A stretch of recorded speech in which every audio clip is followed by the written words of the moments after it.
जाटनी के लड़के ने राजा की नाक में दम किया हुआ था। जब मीणा जाति के लोगों ने उसे पकड़ना चाहा तो उसने उल्टा उन्हीं के सिर मूंडकर उनकी ही स्त्रियों द्वारा उन पर ईंट पत्थर बरसवा दिए। जब नगर के कोतवाल ने उसे पकड़ना चाहा तो उसने कोतवाल को भी सबक सिखाते हुए उससे बीच चौराहे में दाना डलवाया, जिससे वो लोगों के बीच मजाक का पात्र बनकर रह गया। इन घटनाओं के बाद पूरे नगर में अढ़ाई छैल का भय इस कद्र हो चुका था कि अब कोई भी नगर निवासी उसे पकड़ने के लिए आगे नहीं आ रहा था। लोगों को ये बात जच गई थी कि अगर अढ़ाई छैल को पकड़ने गए तो उल्टा हमें ही लेने के देने पड़ जाएंगे। राजा भी उससे अत्यंत परेशान था। अंततः राजा ने उसे पकड़ने वाले को आधा राज्य देने की घोषणा की। आधे राज्य के लालच में इस बार फौजदार हिम्मत करके आगे आया।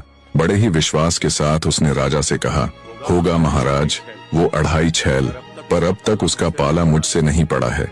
कल सुबह वो आपके कदमों में होगा। राजा ने बुझे हुए मन से फौजदार को भी शुभकामनाएं दी।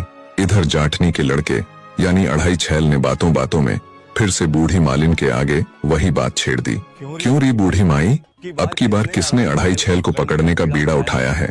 तब बूढ़ी मालिन दबी हुई आवाज में कहती है, बेटा अब की बार फौजदार ने उस अढ़ाई छैल को पकड़ने की ठानी है। क्यों री माई, कौन कौन है इस फौजदार के परिवार में?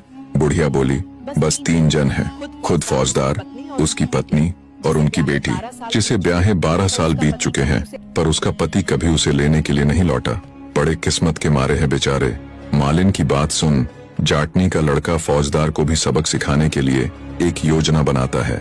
वो चुपके से ज्योतिषी का रूप धारण कर फौजदार के घर के आसपास घूमने लगता है। कोई बुझा निकलवा लो, किसी का गया हुआ अपना कब लौटेगा भी कि नहीं, ज्योतिषी को सब खबर है।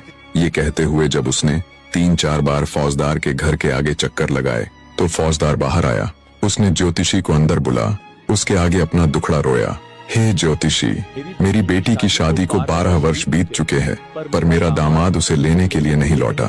फौजदार की बात सुन जाटनी का लड़का बोला, अरे आपका भाग्य तो कुछ और ही कह रहा है, जल्दी ही आपके भाग खुलने वाले हैं। ज्योतिषी की बात सुन फौजदार खुशी के साथ साथ अचंभित होते हुए बोला, कैसे ज्योतिषी बाबा, कृपया थोड़ा और खुलकर बताइए। तब ज्योतिषी बोला, आपका दामाद बहुत बड़ा व्यापारी बन गया है और आपके भाग्य अनुसार वो आज रात ही आपके घर पधारने वाला है, इसलिए आज चौकन्ने रहना।